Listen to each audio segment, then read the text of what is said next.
Boa noite. Nós estamos começando neste momento mais um Roda Viva, o programa de entrevistas e debates da TV Cultura de São Paulo. E nosso entrevistado esta noite é Ayrton Senna, o piloto de Fórmula 1. Para participar deste Roda Viva, estão conosco Reginaldo Leme, jornalista da TV Globo de São Paulo. Marcelo Rezende, jornalista da revista Placar, trabalha no Rio de Janeiro. Jorge Seade, jornalista da TV Gaúcha. Alain Vinhé, jornalista da TV Globo do Rio de Janeiro. Galvão Bueno, jornalista da TV Globo, também do Rio de Janeiro. Elcio de São Tiago, diretor do Automóvel Clube do Estado de São Paulo. Castilho de Andrade, jornalista do Jornal da Tarde. Cláudio Karsug, editor técnico da revista Quatro Rodas. Fernando Calmon, jornalista da TV Manchete e revista Manchete. Lembrando agora aos telespectadores, quem está em casa pode fazer qualquer pergunta ao Ayrton Senna pelo telefone 252-6525, que a Ângela, a Isa e a Ana anotarão as perguntas, passarão para mim e eu vou então apresentar as perguntas para você, Ayrton. Ayrton, quando a gente estava aqui esperando você chegar para começar o Roda Viva, começou a surgir uma certa preocupação de que você ia chegar atrasado no programa. Primeiro porque você tem fama de não cumprir muitos horários, mas o que é mais grave, você tem fama de dirigir muito mal na cidade. Diz que uma certa vez você aqui em São Paulo bateu um carro, no espaço de uma semana você bateu o carro 3 vezes, é verdade? As más línguas correm mesmo, né?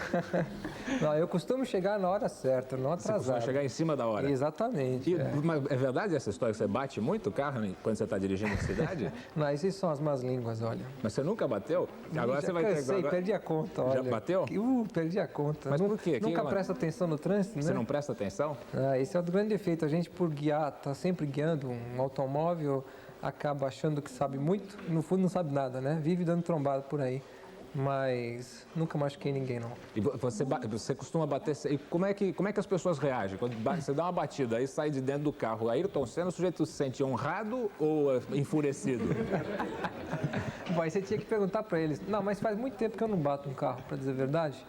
E a última batida que eu dei, o pessoal ainda acho que não me conhecia, então ficou por isso mesmo. A pessoa ficou brava mesmo, que eu bati, acharam ruim, eu tive que pagar. E, enfim, mas ultimamente não bati, não. Esse teste da popularidade agora você ainda não fez, pelo menos batendo de carro? Não, batendo de carro não, de outras formas sim.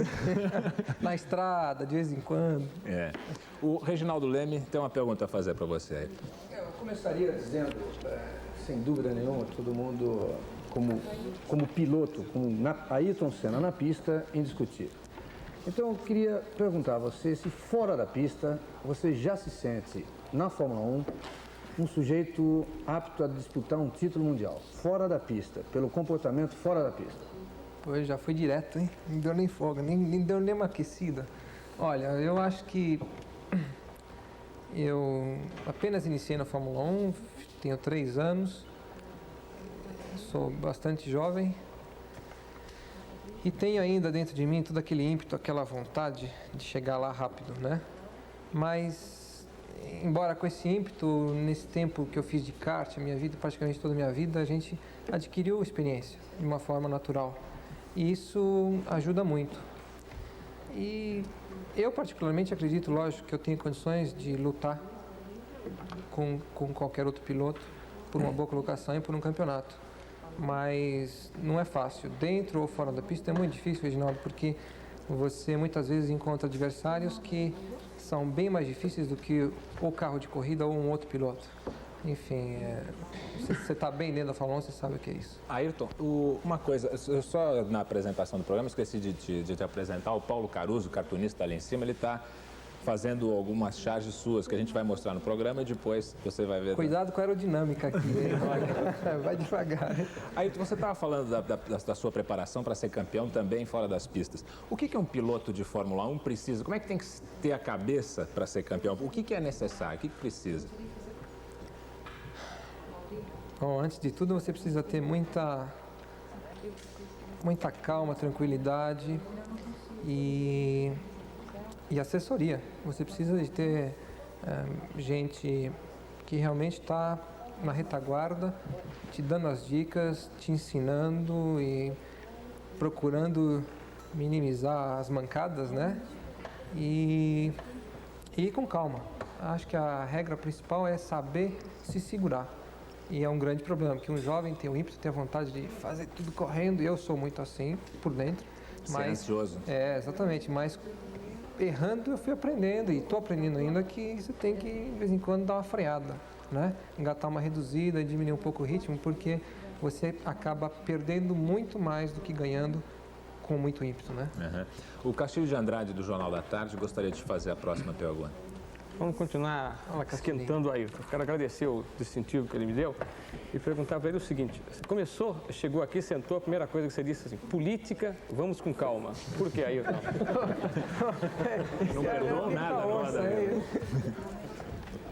Olha, Castilho, eu nunca me envolvi em política por duas razões. Primeiro, não entendo nada. E segundo, não gosto. Meu negócio é esporte, é a minha vida particular, é a minha família, meus amigos. E faço aquilo que gosto. Tenho o privilégio de fazer aquilo que gosto. Então, eu realmente não gosto de falar em política, porque não sou a pessoa indicada. E eu acho que quando você não entende o assunto, melhor ficar quieto. Você não gosta de falar em público, mas provavelmente entre os seus amigos você fala de política. É lógico, você tem que participar, mesmo com alguma restrição, porque isso diz respeito a você, do dia a dia, direto e indiretamente diz respeito a você. Então, você tem que saber o que está acontecendo e procurar ter um mínimo possível de informação para ter as ideias corretas, né? Formalizar as ideias corretas, mas não gosto de participar na política. A primeira vez que eu participei em política foi nesse ano, com o negócio do governador do estado de São Paulo, e porque me senti motivado. E, embora ele não tenha vencido, que foi o José Hermílio de Moraes, eu sou Antônio Hermílio, Antônio Hermílio de Moraes, desculpa. Eu sou um grande fã dele e foi uma pena, mas eu realmente fui fã e continuo sendo fã dele. Marcelo Rezende, da revista Placar do Rio de Janeiro, tem uma pergunta a fazer para você. O que passa sempre para as pessoas é um Ayrton Senna bem-humorado e um Nelson Piquet extremamente mal-humorado. O que eu queria saber de você é exatamente o seguinte, quer dizer, a imagem é o que vende, mas eu queria saber a diferença, que você traçasse um perfil entre a diferença entre o piloto Ayrton Senna e o piloto Nelson Piquet. Puxa vida, não querendo me botar em fria, né? Olha, eu não gosto de fazer comparações. Você já não gostou de falar de política, a outra acaba o programa, eu vou encerrar. Eu não gosto muito de fazer comparações, especialmente de outros pilotos, né? Eu diria que, sem dúvida, o Piquet é um excelente piloto, já demonstrou isso várias vezes, é bicampeão do mundo. Como pessoa, eu tenho as minhas restrições, porque não tenho relacionamento com ele, nunca tive. O pouco que tive foi muito restrito e também não foi dos melhores. Por quê? Por quê? Bom, eu diria que a gente talvez tenha apenas uma coisa em comum, que é ser piloto de Fórmula 1 e gostar de automóveis de corrida. Fora isso, eu acho que nós temos ideias e criação e educação totalmente diferentes. Então, a gente diverge no resto. Mas, como piloto, eu respeito muito e como pessoa, tenho as minhas restrições. Você acha o quê? Que você é uma pessoa assim, mais aberta, mais liberal? Ele é muito chato? O que é exatamente Eu não acho que ele é chato, eu não acho coisa nenhuma. Eu só acho que eu tive uma criação provavelmente totalmente diferente da dele. Eu vivo no Brasil, efetivamente, ele vive no exterior, ele pouco vem aqui, ele enfim, adotou um estilo de vida bem diferente do meu. E isso demonstra automaticamente que nós temos Quer dizer que ideias então diferentes. Você considera o piloto dos brasileiros, pelo que eu entendo. Não. E ele é um piloto dos estrangeiros que nasceu no Brasil. Não, eu não posso considerá-lo um piloto do estrangeiro ou eu um piloto dos brasileiros. Eu posso falar sobre mim, falar sobre ele, eu acho que eu tenho que tomar muito cuidado, né? É que nem eu falei, eu gosto do Brasil, vivo aqui, sempre estou aqui, porque gosto da minha família, dos meus amigos. E sobre o Piquet, eu acho que ele carrega as cores do Brasil, mas ele não vive o Brasil. Ele vive um outro mundo, ele vive o exterior, ele vive a Europa mais do que Você qualquer diria outra pessoa. que o Piquet é mais snob do que você? Essa coisa dele viver fora, você aqui, explica pra gente o que é isso? Snob? Olha, para ser honesto, eu acho que o Piquet é uma pessoa que tem grandes qualidades, mas talvez ele tenha alguns problemas de infância e alguns problemas com a imprensa que existiam efetivamente alguns anos atrás, quando ele estava crescendo ainda na Fórmula 3, que marcaram muito e automaticamente tiraram um pouco do amor dele pelos brasileiros e pelas coisas aqui do Brasil. Ele se identificou principalmente com os italianos, ele vive na Itália, tem grandes amigos lá. Enfim, eu acho que eu não posso comentar muito mais do que isso. Você disse que ele teve problema na infância ou que ele foi...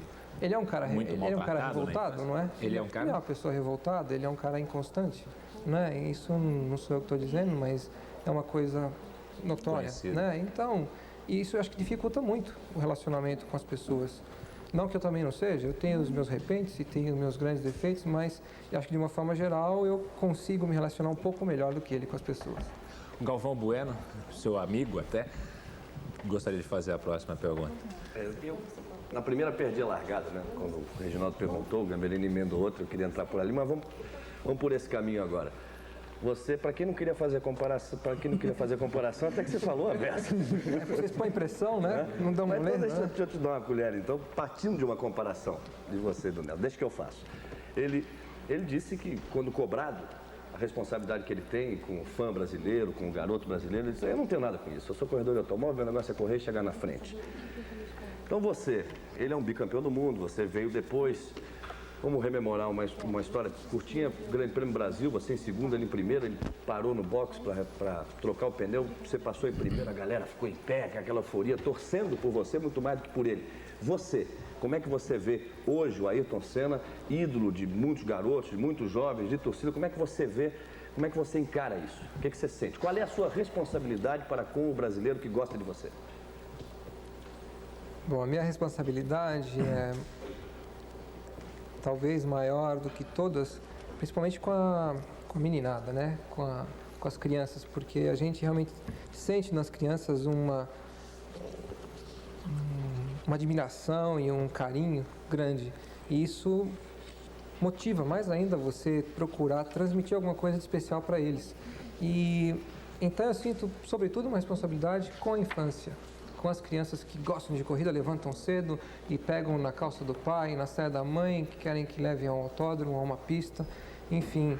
E é para quem eu estou realmente aberto, para quem eu, quando encontro, me sinto bem. É uma obrigação? Você sente isso como uma obrigação? Chega a ser um prazer? Chega a ser uma coisa natural? Como é que você encara, de repente, 80 crianças e mais os pais e mães e todo mundo me dá autógrafo, me dá um beijo, me assina aqui, me leva ali, vem aqui?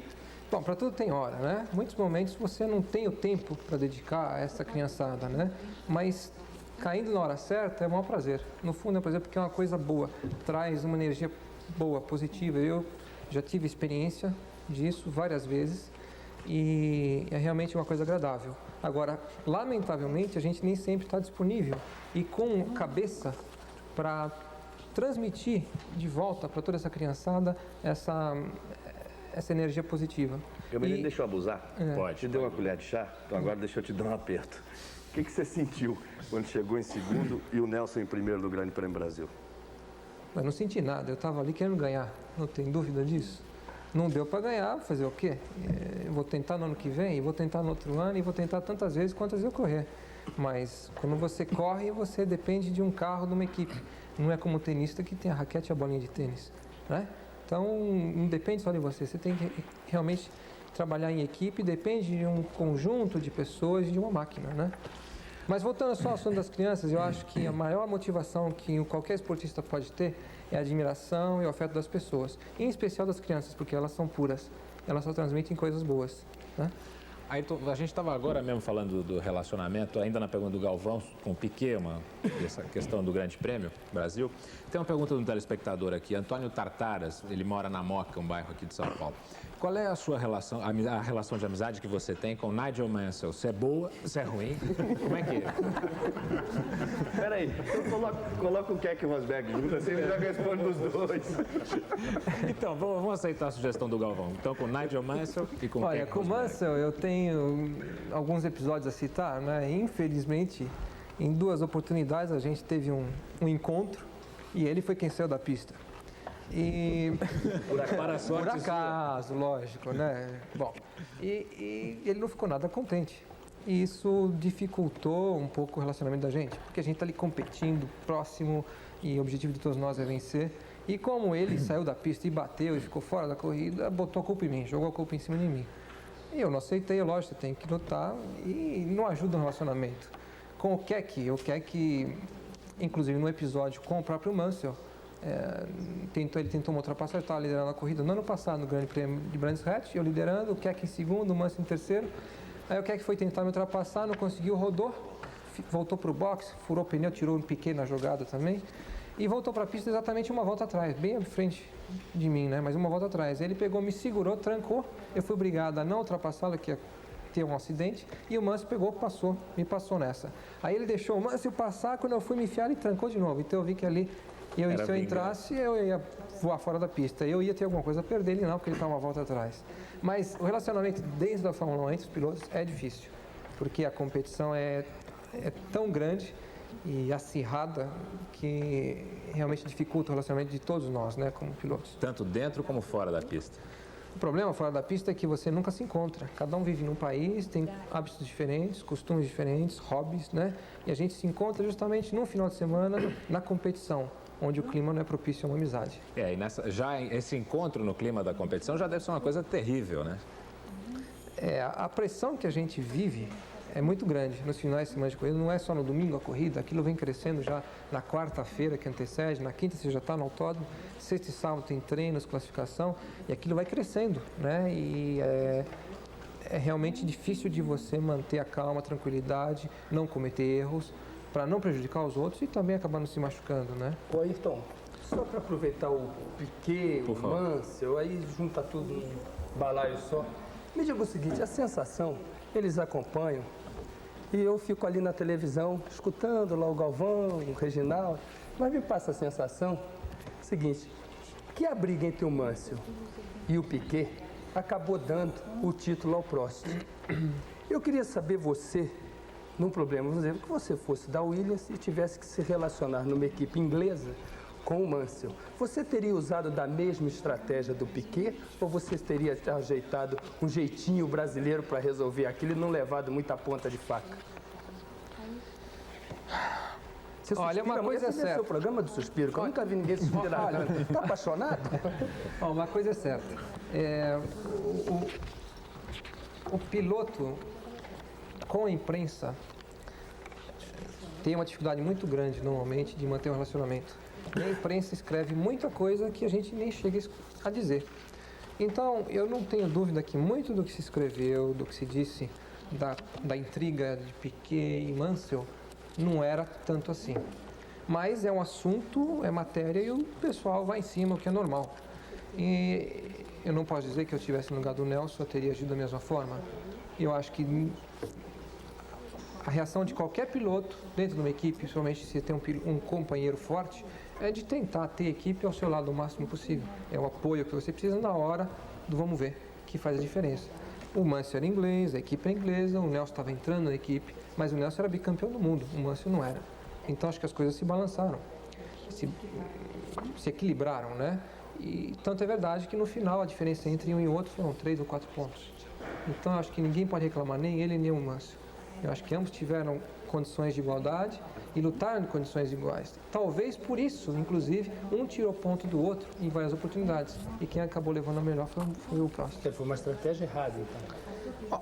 Eu acho que o Piquet não ia dar colher de chá para o Mansell ter mais algum ponto e tampouco o Mansell, né? O importante ali é a equipe e tudo mais, mas no fundo é o piloto vencer, é o campeonato mundial de pilotos, porque o campeonato mundial de construtores, no fundo, vale pouco. A Williams ganhou, a Honda ganhou o campeonato mundial de construtores, mas pouca gente sabe.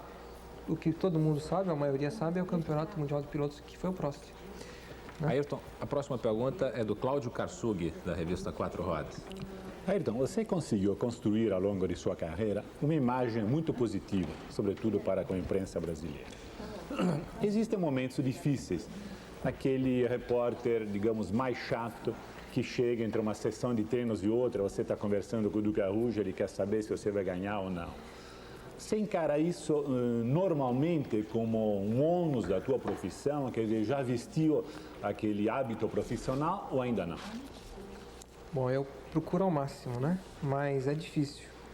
Foi difícil na minha primeira prova no Rio de Janeiro, em 84, quando eu estreiei na Fórmula 1. Foi difícil na minha estreia na Lotus, que foi o ano a seguir, em 85. E foi difícil esse ano. Eu acho só que, à medida que o tempo vai passando, você vai aprendendo. O importante é procurar aprender o máximo possível de cada situação, para usar isso no futuro. Agora, é difícil. Muitos momentos é difícil você se relacionar com a imprensa, porque eles estão ali também trabalhando. Aquele é o trabalho deles, procurar ter informação para poder escrever. Se não falar com você, eles não vão ter, né? Agora, o difícil é ter um momento correto, um momento certo, onde você está com o tempo e com a cabeça também. Muitas vezes você está parado, mas não está parado. Tua cabeça está a 1000 por hora, né? Está a 300 km por hora, pensando no carro, na equipe. E então é difícil conciliar a parte da equipe e a parte do relacionamento, não só com a imprensa, mas com os fãs que estão ali, que querem ter uma palavrinha com você, um autógrafo. Com os mecânicos também querem saber um pouquinho mais sobre o carro, que você só está falando com o engenheiro. Absorve demais a gente. E o que falta é tempo para a gente poder falar com todo mundo. E nessa falta de tempo, você faz uma escolha, por exemplo, entre a BBC que vai te entrevistar e a TV do Ohio Spartans. Bom, eu acho que sim, entre a BBC eu faço, porque realmente a imagem que eu tive na Inglaterra no ano que passou foi tão ruim, por causa do episódio Derek Warwick e por aí fora, que a imprensa inglesa eu simplesmente esqueci. Não tem dúvida que eu ia atender primeiro a televisão eu sei lá onde que você falou. Não, você tem que... Geralmente eu me identifico com as pessoas que eu conheço. Aquele que eu não tive a oportunidade de conhecer ainda, lógico, naturalmente vai acabar ficando para depois. E aqueles que eu já tenho um relacionamento que eu conheço, eles inclusive me conhecem, sabem inclusive a hora melhor de vir falar comigo, só de me ver trabalhando. Então acaba se selecionando de uma forma natural, de acordo com o relacionamento pessoal. Ayrton, agora há pouco você estava falando de crianças e nós temos uma pergunta gravada do Rubens Barrichello, que é campeão de kart. E eu gostaria que você respondesse essa pergunta. As perguntas entram por aqueles monitores ali, por favor. Bom, Ayrton, é um prazer estar aqui com você, conversando. E primeiramente eu quero te agradecer pelo todo o apoio que você está me dando lá na Itália, com a DAP. E quero dar os parabéns para você pelo seu grande ano na Fórmula 1. Quero dizer também que eu já sou um grande fã seu. E que a minha pergunta é o seguinte: qual foi as suas dificuldades depois do kart, até a Fórmula 1, passando pela Fórmula 3 e tudo mais? E depois de tudo isso, eu quero te desejar boa sorte e que um dia a gente possa formar uma primeira fila aí numa Fórmula 1, até numa mesma equipe. Por favor, Barrichello, eu comecei no kart, como todo mundo sabe, e tenho um carinho enorme. É o esporte mais emocionante que existe, mais do que a Fórmula 1, inclusive, que você faz com mais amor ainda. E eu diria que as dificuldades maiores que um piloto encontra no início da carreira é justamente porque você tem que provar primeiro para conseguir o apoio. E você precisa do apoio para chegar lá. Então eu tive a felicidade de ter o apoio da minha família, que sempre, desde o início, tiveram por detrás e me seguraram nas horas mais difíceis e me deram a oportunidade, então, de poder desenvolver essa atividade desde pequeno. E tive, então, a possibilidade de correr em bons karts, com bons motores, em bons carros, em boas equipes, e dali pude me dedicar totalmente a essa profissão. Então, o difícil é você conseguir o tal do patrocínio no início, porque depois que você cria uma imagem, um nome, então os patrocinadores vêm até você. E ali a necessidade já não é tão grande. E justamente no início, onde você não tem ainda a imagem, o nome, é que você precisa dos patrocinadores para chegar lá. Deixa eu só não perder o assunto. Pode ir. Você está falando de patrocinador, depois do patrocinador você escolhe tanto que pode até escolher quem corre do seu lado, né? Quer dizer, o Nelson Mansell, que o Marcelo estava falando, deu problema, piloto inglês, equipe inglesa. Você não quis o Warwick do seu lado, na Lotus, piloto inglês, ia dar trabalho. E agora vem um japonês, na hora que você vai correr com o motor japonês. Não pode dar zebra, não? Eu acho positivo. Eu acho positivo porque a Honda tinha um desejo enorme de pôr um japonês na Fórmula 1. Conseguiram, na Lotus, a gente conseguiu o motor da Honda, eles pediram para ter um companheiro de equipe meu, Nakajima, a equipe concordou. E eu espero que com isso eles inclusive se sintam mais motivados em ajudar a equipe no fornecimento dos motores, na atenção. enfim, vai melhorar no relacionamento, porque um japonês falando a língua vai melhorar. Você quer dizer o seguinte, vai trabalhar mais para a Lotus, que tem um japonês, do que para a Williams, que tem um brasileiro em inglês, eu acho que eles vão fornecer os motores iguais para as duas equipes, porque o objetivo deles é vencer. Esse ano eles erraram, eles concentraram numa equipe e perderam o campeonato. Então, por isso, eles vão investir em duas equipes, para jogar em dois times, né? Agora, eu tenho esperança que no relacionamento, que é muito importante com os técnicos e tudo mais, onde você aprende mais sobre o equipamento, é que vai ajudar. Porque tem o Nakajima lá falando a língua deles, e quem treina, inclusive, com os motores Honda já há 3 anos, com um carro no Japão, mensalmente ele anda 2, 3 dias. Ele que desenvolveu. Ele desenvolveu o motor Honda, então ele conhece muito bem. E isso vai ser muito positivo para a Lotus. E mesmo porque a Honda está participando no projeto com a Lotus, na construção do carro, e os japoneses gostam demais disso, eles gostam de participar realmente na parte técnica. E na Lotus eles estão tendo essa oportunidade. Então você não acredita que tem um relacionamento tipo Cosworth, Stewart, Tyrrell? Quer dizer, que ele tinha sempre o melhor motor, uma corrida antes dos outros? Mas ali naquela época existia praticamente um monopólio da Cosworth. Quase todas as equipes usavam o motor Cosworth. Então a Cosworth podia jogar um pouco com essa posição. Hoje em dia existem várias fábricas envolvidas ali e a competição é altíssima. Então eu acho que nenhuma fábrica pode jogar em risco a concentrar apenas numa equipe. Eles têm que jogar com todas as cartas, com todos os times, né? Principalmente porque esse ano eles tinham efetivamente o melhor motor da Fórmula 1. E nem por isso eles venceram.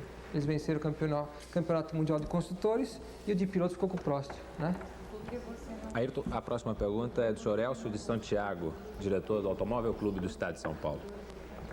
Ayrton, quando você começou no kart, menino ainda, novinho, você se metia bastante brigas inerentes da competição e era bastante nervoso. Gostaria que você me dissesse se você mudou ou se você hoje disfarça mais. Eu acho o seguinte, eu sempre fui muito competitivo, Elcio. E para quem me conhece e acompanha minha carreira sabe bem disso. E por ter tido a oportunidade, eu sempre estava com equipamento competitivo, eu estava sempre lutando pelas primeiras posições. Então, é normal que muitas vezes cria-se uma certa resistência, né? E eu nunca dava o braço a torcer, eu ia à luta, eu ia à briga mesmo. Eu estava ali para dar tudo de mim. Era o meu hobby, mas eu fazia praticamente como profissional, pelo tempo, pela maneira e pelo amor que eu dedicava àquilo. Então, é como eu falei, eu tenho como natureza muito ímpeto, né? Mas através daqueles anos do kart, onde eu dei tanta pancada, enfim, tanta encrenca, perdi tanto campeonato, por ser muito impetuoso, eu fui aprendendo. E eu acho que hoje, então, usando aquele conhecimento, aquela experiência que eu adquiri na época, eu hoje tento, né, errar menos ou cometer os mesmos erros. Então, em muitos momentos, a vontade, eu estou atrás de alguém, a vontade é passar naquela freada mesmo e dar. Mas é arriscado, então você é obrigado a segurar um pouco. Isso que é o mais difícil, é ter o autocontrole, o domínio para esperar uma hora mais calma, mais segura ainda, mais tranquila. Ou não querer já largar e já sair botando uma volta em todo mundo, quando você tem um equipamento, tem condições difíceis. Ayrton. É segurar as pontas, né? Qual foi a prova mais forte, mais assustadora que você já teve da sua falibilidade na direção de um Fórmula 1? Porque é uma coisa que deve surgir muito, né? Está dentro disso que você está falando. No Fórmula 1? Quando você percebeu que você tinha cometido alguma besteira de ter se excedido? Olha, não foi nem no Fórmula 1. Foi no kart. Como é que foi? Foi no kart, foi na Itália, durante um treino extraoficial, no finalzinho do treino extraoficial. Na penúltima volta que eu estava fazendo, o kart levantou em 2 rodas numa curva lá, que era em altíssima velocidade. E eu não dei bola para brincadeira. O kart sempre tinha uma tendência de levantar. Eu falei, não, tudo bem. Na volta seguinte, vim de novo, no mesmo ritmo.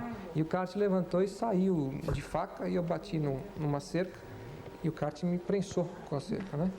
E graças a Deus não aconteceu nada de grave, mas eu me quebrei por dentro todinho.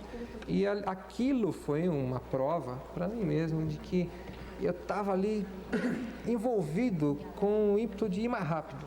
E não estava pensando, não estava raciocinando. E aquilo me trouxe um acidente. Na Fórmula 1 já passei perto de muitos acidentes, mas é uma época diferente. E onde a cabeça também muda um pouco, então não posso comparar. Então, realmente, de ímpeto, foi no kart, foi nesse dia, não na Fórmula 1. O Alain Vinhé, da TV Globo, quer te fazer a próxima pergunta, por favor. Ayrton. A próxima pergunta, Ayrton. Você esteve agora há pouco tempo no Japão, visitando a Honda.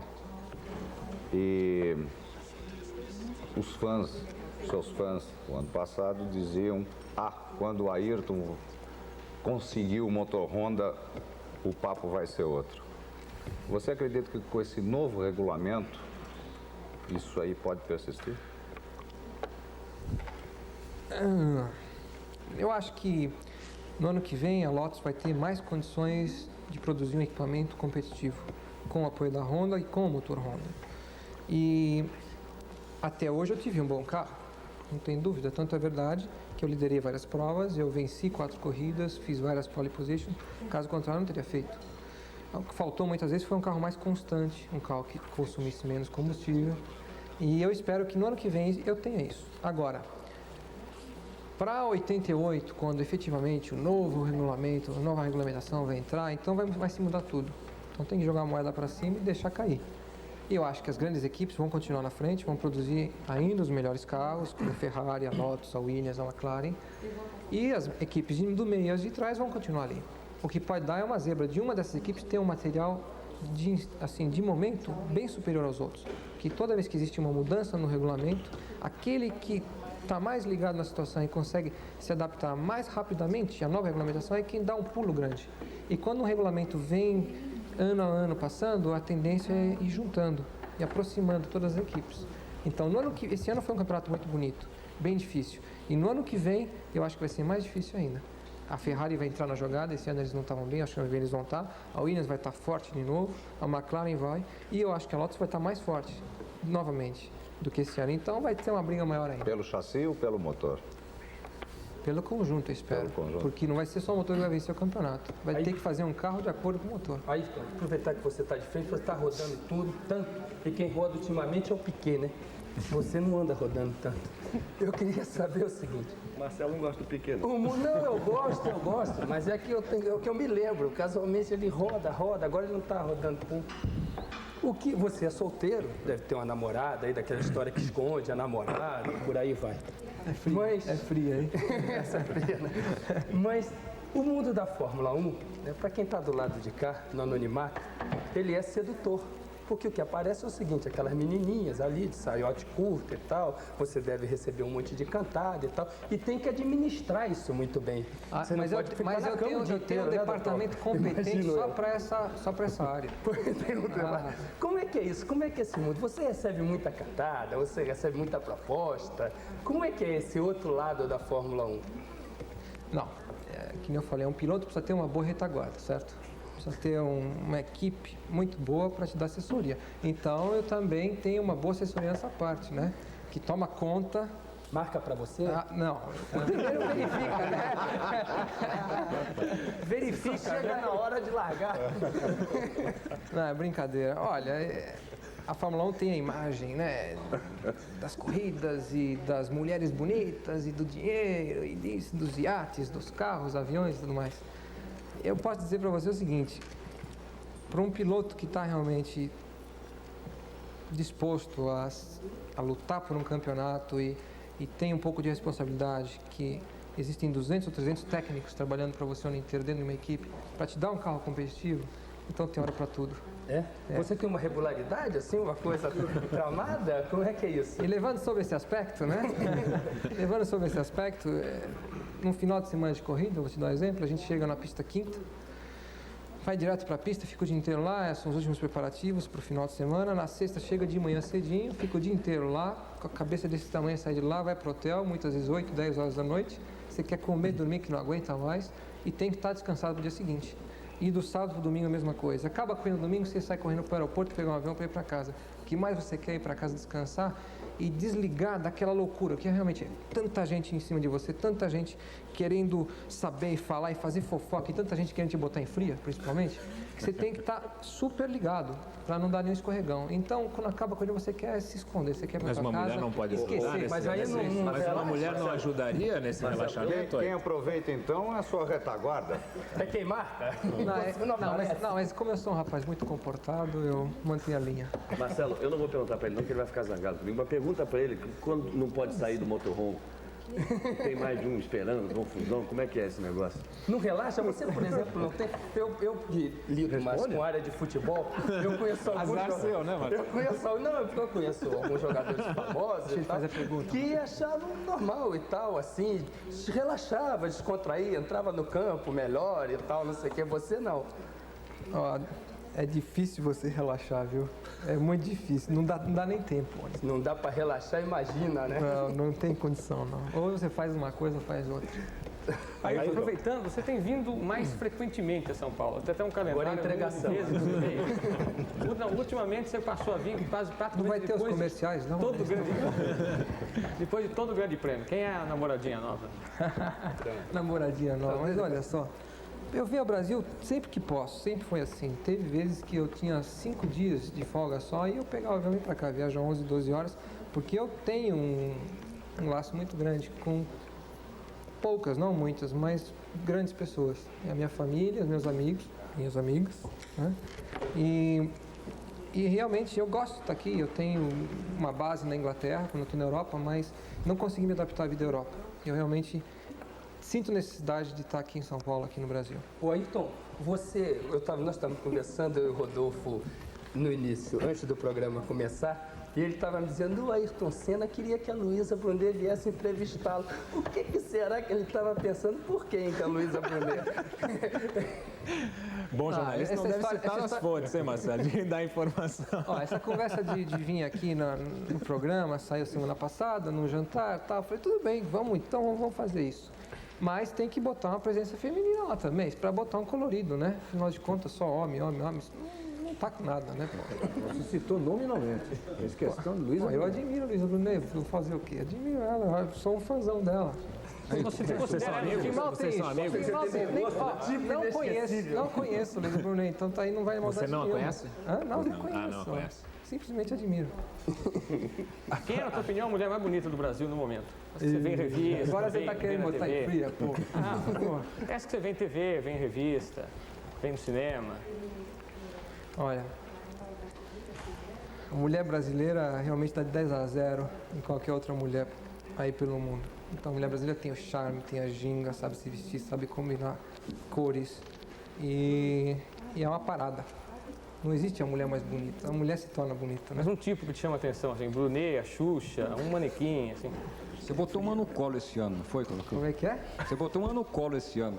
Botei uma no colo, é. Ué, saiu na fotografia da manchete. Saiu. Foi fria de vocês que me colocaram nessa fria lá na fotografia. Você botou ela no colo? Você teve problema no seu colo? Não tá dando, não. É tirar uma fotografia junto, Galvão. Foi só uma fotografia. Você falou da mulher brasileira. Você teve namoradas na Europa e prefere namorar as brasileiras? Como é que é isso? Olha, nas poucas tentativas pela Europa, as experiências não foram das melhores. Então eu continuo com as brasileiras. É? Por que você está rindo? Porque sim, pô. Olha, eu ouvi falar que em Portugal ele não queria sair mais, a primeira vez que ele foi para lá. Não queria sair mais? Agora é problema dele dizer se sim ou não. Qual é a história aí? Agora ele tem interesse. Estou sabendo que Portugal tem coisa lá, então não sei se é sério, o que é. Você explica. Tem uma prova do Campeonato Mundial de Fórmula 1, pô. Lá no Estoril, pô. E vários testes. Muitos testes. Cansativos. Exaustivos. Ele costuma dizer o seguinte, quando eu tenho folga, eu vou para 2 lugares, ou para o Brasil ou para Portugal. Come-se bem em Portugal, rapaz. Você não come-se muito bem lá, aquelas gambas e tal. Não tenho nada com isso. Não, né? Então tá bom. Aí, deixa eu te tirar do sufoco aí, ó. Tá. O negócio é o seguinte, você está há 3 anos na Fórmula 1, em 83 você estava na Toleman, uma equipe fraca. Em 84. Desculpa, 84. E depois você esteve na Lotus, onde você teve que conquistar o lugar de primeiro piloto até chegar a essa posição. E finalmente você não teve um carro competitivo. Esse ano, todas as coisas estão convergindo para as pessoas te considerarem favorito. O fato do motor Honda, o fato de ter um japonês na equipe. Isso está me lembrando um pouco a história do Alan Prost em 82, que todo mundo dizia, já é o campeão. Esse peso do favoritismo não acha que vai te atrapalhar esse ano? Obrigação de ser campeão do mundo no primeiro ano que você vai ter tudo a seu favor? Uma obrigação ninguém ter de ser campeão do mundo. Quem tem mais é o próximo de vencer de novo, porque ele é o bicampeão. Ou o Piquet, que é bicampeão do mundo, de vencer novamente depois de tantos anos. A obrigação que eu tenho é de dar o máximo de mim, realmente procurar desenvolver o carro da melhor forma possível, me dedicar ao máximo à equipe e realmente à luta, procurar ser campeão. Mas obrigação ninguém tem. Sei, mas isso daí não vai pesar na sua atuação, que todo mundo vai te cobrar esse campeonato esse ano. Você pode ter certeza, vai ter 135 milhões de brasileiros te cobrando. Esse ano aqui, pô. Esse ano aqui, com o negócio que eu era o único piloto realmente de peso na equipe e tudo mais, a equipe ia concentrar em mim e tudo mais. Era pequena frente a uma Williams Honda, né? Pequeno ou não, eu fiquei na luta no campeonato até mais da metade, inclusive estava na liderança do campeonato. Mas por um mérito próprio, né? Exclusivamente por mérito seu. Não existe mérito de uma pessoa, hein, na Fórmula 1. O mérito existe de uma equipe. São os mecânicos, os projetistas, os patrocinadores que financiam o equipamento, os fornecedores de motores, de pneus, enfim, é um conjunto de pessoas, né? Tinham outros correndo por Renault, mas só você apareceu, né? Porque eu tive, provavelmente, melhores condições do que os outros, de produzir mais do que os outros, né? Você não acha que vai ser mais cobrado esse ano? Lógico, existe uma expectativa maior de que agora que a Lotus vai ter um motor Honda que consome menos combustível. Me viram tantas vezes parar lá e e acabar a gasolina e tudo mais, né? Agora o Honda não acaba a gasolina, não tem isso, então agora vai dar. É lógico, e eu acredito que eu vou ter muito mais condições, mas entre realmente ter as condições e efetivamente completar, existe uma distância grande, tem muito chão pela frente, né? Aí ele está falando de cobrança, você deve ter mais cobrança. Não existe ninguém que cobra mais do campeonato do que eu mesmo. Exato. Exatamente, é isso que eu ia chegar.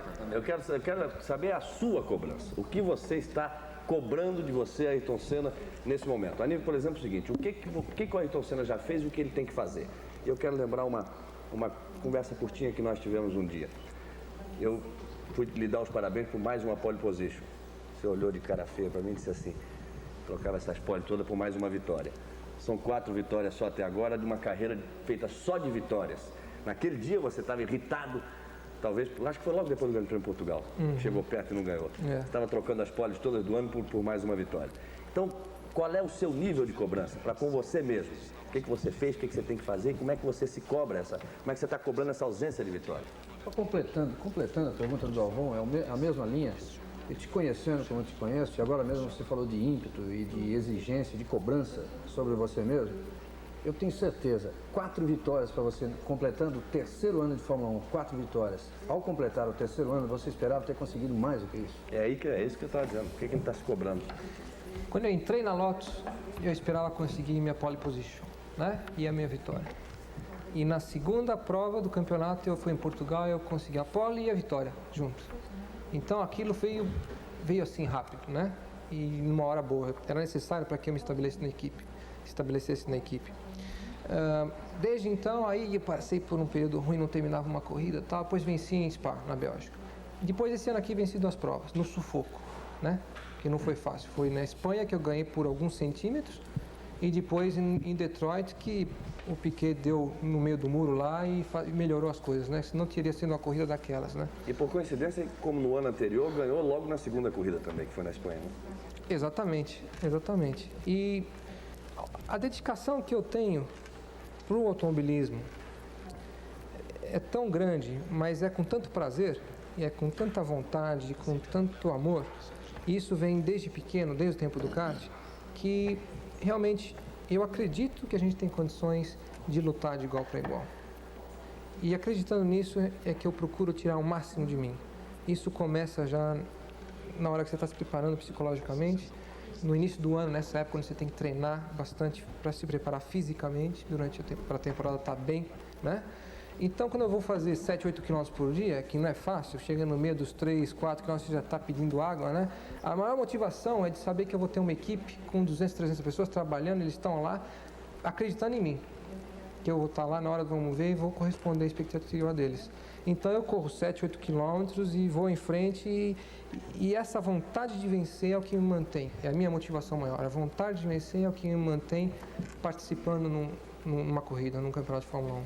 Não existe nada mais, assim, que me dê mais motivação do que isso. Então, acho que o amor que eu tenho pela minha atividade é o que me mantém e é a maior força que eu tenho. E efetivamente, você deve estar cansado de responder isso, respondeu várias vezes, muita gente sabe, mas nesse momento aqui, um resumo de tudo, efetivamente, por que não deu? Por que não deu? Porque eu já falei para você, um carro de Fórmula 1 é feito por um projetista, por vários projetistas, vários desenhistas e muitos mecânicos. Tem milhares de componentes eletrônicos e mecânicos. E basta que tudo isso não esteja em harmonia, que o resultado não vai ser o desejado. Uma Honda que investiu 3, 4 vezes mais do que uma Renault durante o ano todo em pesquisa e desenvolvimento, em número de engenheiros, em número de motores, produziu um melhor material Tem uma e deu pergunta condições do telespectador melhores. aqui, tem uma pergunta, você está falando dos componentes eletrônicos, tem uma pergunta do telespectador Mauri Reis Ferreira, de Guarulhos. Ele está vendo o programa, ele pergunta para você o seguinte: como é que foi aquele erro de indicação de combustível que o computador do teu carro acusava que havia gasolina suficiente para você terminar a prova e na verdade não tinha mais, você teve que parar. Ele não soube mencionar em que corrida aconteceu isso. Como é que foi esse caso? Foi em Portugal, 3 provas do final do campeonato, eu ainda estava com condições de lutar pelo campeonato e aquilo foi a gota d'água. A meia volta do final, o computador me mostrava 1 volta e meia, então eu tinha 1 volta de sobra. É um computador digital que te mostra? Exatamente, mostra o número de voltas. Então eu tinha, teoricamente, 1 volta de sobra. Quando eu cruzasse a linha de chegada, ele tinha mais 1 volta ainda. E na verdade ele parou faltando 1 volta e meia. Quando você desceu do carro, o que você... Mas espera, houve um problema. Houve um erro da equipe, né? Não. Quem zerou o computador é que deu uma informação errada, que zerou de uma forma... Porque o computador é ajustado de acordo com a densidade do combustível, então, tudo que leva... varia de prova a prova. É muito complicado para explicar. Mas você corre baseado nas informações que tem no computador. É a única maneira. E eu corri baseado naquele computador, que eu terminaria a corrida ainda com 1 volta de sobra, que era uma margem de erro. E aí não deu. Acabou faltando minha volta. Eu só estou insistindo porque tudo leva a uma conclusão de que há uma certa falta de estrutura da Lotus para ser uma equipe disputando o título. Não foi da Lotus. Não foi a Lotus. No caso, foi da Renault. Naquele caso específico. Agora, em 87, tu acha que é o teu ano? Bom, para quem tem um motor mais eficiente, que consome menos que todo mundo, basta andar no ritmo dos outros, que vai sobrar gasolina para ele. Os outros é que não vão conseguir andar no ritmo dele. Mas tu acha que é só a falta de gasolina que te fez não foi um dos chegar grandes fatores esse ano. Esse ano eu tive que desistir de lutar por uma vitória na Bélgica, onde eu estava lutando com o Manso, eu tive que tirar o pé e ele ganhou com meia volta depois porque meu combustível não dava. O computador estava dizendo que não estava. Inclusive nessa prova eu só não parei por falta de combustível, porque eu não tinha tanta confiança no computador e achei que aquele computador estava errado. Eu falei, esse computador está errado e eu vou dançar, vou ficar sem gasolina de novo, né? Então eu tirei o pé. E acabou a corrida, eles foram verificar o que tinha no computador e estava errado mesmo. Se eu tivesse ido atrás do computador, eu tinha ficado sem gasolina. Aí, numa oportunidade subsequente, que aí eles ajustaram e provaram para mim que estava ok, que eu podia ir ao limite, na Alemanha, em Hockenheim, eu fiz um 2º lugar porque eu confiei no computador e eu acabei 0-0. Eu passei a linha de chegada com o motor parando e o computador 0. Com o cross aí foi o confiei contrário. Demais, né? Porque 3 corridas mais tarde fiquei a pé lá em Portugal, o computador deu errado. Eu queria ver uma posição de filosofia de piloto. Eu entendi a corrida de automóvel era aquele que conseguia andar mais rápido, por mais tempo, sem cometer erro e sem estragar o equipamento. Esse ganhava a corrida. Ganhava, mais rápido, né? Agora não ganha mais. Ganhar mais rápido, andar mais rápido, por mais tempo, sem cometer erro, sem estragar o equipamento. Hoje, ele tem que fazer isso, mas ele tem que fazer o cálculo do combustível, ele tem que tirar o pé, ele tem que economizar. Virou um rally em circuito fechado. Você como piloto, você como um garoto, começou garoto querendo andar mais rápido por mais tempo na frente de todo mundo. O que isso te cria? Dá raiva do homem que faz o regulamento? Dá raiva do homem que faz o regulamento que nunca sentou no carro? Não, o homem faz o motor, né, pô? Porque o homem faz regulamento é igual para todo mundo. O que faz o motor que não é igual ao outro é que causa a diferença. Mas o homem que faz o regulamento que nunca sentou no carro e nunca andou a mais de 60, não dá raiva dele, não? Para quem nesse ano, por exemplo, está no lugar do Manso do Piquet, era a melhor coisa do mundo, porque nas provas com mais dificuldades de combustível, que de acordo com a prova existe maior dificuldade ou não, eles estavam dando risada, porque existia só um competidor para eles. Ou era o Piquet para o Manso ou o Manso para o Piquet, porque os outros não tinham condições de lutar, manter o mesmo ritmo. Podia até dar junto, mas depois tinha que tirar o pé. Isso é frustrante. Eu estou dizendo como filosofia, de repente você não se sente meio motorista de táxi sentado no Fórmula 1? Esse ano aqui, na prova do Canadá, foi a pior prova que eu fiz durante o ano todo, eu fiz 5º lugar, eu dei a largada devendo. né? Eu já sabia que aquela corrida ia ser um sufoco. Eu larguei, passei a primeira volta, olhei no computador, já estava devendo. Já saiu com -1. Então não tinha jeito, né? Eu fiquei passeando a corrida inteira. E eu tirava o pé nas retas, às vezes ia com meio acelerador para tentar economizar, e assim mesmo eu estava aumentando o que eu estava devendo. Aí tirando o pé na reta é mais fácil, não precisa ter tanta concentração, dá para pensar mais. O que você pensava ali no meio da reta? Eu fiz a corrida Você e... tinha raiva de quem? Eu fiz a corrida, não transpirei, não suei, não condicionava, não tinha bolha na mão, não tinha nada, porque não tive que dar todo aquele Não foi parar no empenho. ambulatório no fim da corrida? Não tive que dar todo aquele empenho. Porque só faltou o passageiro dar o sinal, é isso? Eu vou te contar. Sinal a 300 por hora é assustador, né? Deixa eu te fazer uma pergunta que sempre me passa o seguinte. Como eles lidam com isso diariamente, não passa uma coisa que sempre me passa, creio que para a maioria das pessoas que não estão ligadas nisso. Eu fico imaginando o seguinte, um sujeito que senta numa baratinha a 300 por hora em cima de um tanque de gasolina, ele é maluco, não tem outra solução para ele a não ser internado ou andar na baratinha. E aí eu te pergunto o seguinte, ora, para você ter a sensação da coragem, você tem que saber como é que é o medo, senão não funciona, né? Você nunca tem medo? Você não tem medo de estar ali, de repente errar numa curva, de repente vem o Mansell, que é teu amigo, e o Piquet, né? Te atropelam. Quando bateu a roda com o Mansell... Medo eu não sei, mas eu tenho uma paura danada. Tem uma pergunta de um telespectador que entra exatamente nesse tema tocado pelo Marcelo Rezende, é do Giovanni Zanqueta, da Cachoeirinha. Ele pergunta, quando acontece um caso de um acidente fatal, de um piloto morrer na pista, o que acontece na cabeça dos outros pilotos? Tem a ver com medo, com a coragem? Sim, claro. Não ajuda, né? Mas eu acho que é aí que está o domínio, o controle que você tem que ter, de saber analisar friamente o porquê daquele acidente e procurar eliminar a causa, né? E sair fora do problema. Então aconteceu com um companheiro de equipe meu, no ano passado, ex-companheiro de equipe meu, foi o Hélio, que teve um acidente num treino e teve a infelicidade de ser numa pista onde a segurança não era ideal e não sobreviveu. E assim como no ano antes, quando eu estava na Toleman, durante um treino para o Grande Prêmio da Inglaterra, um companheiro meu, logo no início do treino, saiu, deu uma batida de freio no guarda-reio, quebrou as pernas, quebrou o carro no meio, e eu passei do lado dele, parado no meio da pista, com as pernas encostadas no chão, tá? O carro tinha quebrado tudo na frente, eu vi aquilo e voltei para o box, procurando saber o que eu estava fazendo ali, percebe? Então, foi paralisado o treino durante muito tempo, até eles abrirem novamente, e o meu chefe de equipe chegou e colocou para mim, falou, olha, se você não quiser andar mais, nesse final de semana que tinha o Grande Prêmio na Inglaterra, a equipe inglesa, imagina, você não precisa andar. Então ele colocou nas minhas mãos para decidir se eu queria ou não andar. Que eu deveria andar obrigatoriamente, para ele ter um contrato com a equipe. Então aquilo tudo confunde. Se você não tiver realmente muito certo daquilo que você está fazendo e por que você está ali, tudo aquilo confunde. E o medo é uma das piores coisas, né, que pode acontecer com o piloto. O piloto nunca pode perder a confiança. Tem que manter sempre uma confiança de estar fazendo a coisa certa e dentro dos limites. Você faz um trabalho, você faz um trabalho assim, você tem algum amparo psicológico, você lê alguma coisa, enfim. Isso não pode, brota também em você, mas talvez você tenha, como você tem uma equipe para marcar. Eu acho que você adquire isso muito naturalmente, né? Com o tempo, treinos, corridas e a experiência em si traz toda essa segurança para você. Então, nos momentos difíceis é que você vai e se agarra em tudo isso, né? Nessa experiência, para não balançar.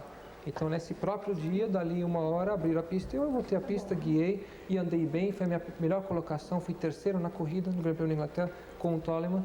Enfim, então aquilo não me abalou ao ponto de eu perder a confiança e diminuir, tirar o pé. E eu continuei andando da mesma forma que eu estava andando, que eu achava correto, seguro, completei a prova sem problema. Mas o medo é um problema, você tem que ter muita consciência do que você está fazendo. Se você estiver fazendo loucuras, então isso vai acabar te prejudicando. Você vai ter um medo superior ao que você deveria ter, vai cometer um erro, inclusive, talvez por causa do medo, e vai se machucar, né? Ayrton, eu queria pedir a sua licença de todos que estão participando do Roda Viva para a gente fazer um intervalo e a gente volta daqui a pouquinho. Até já.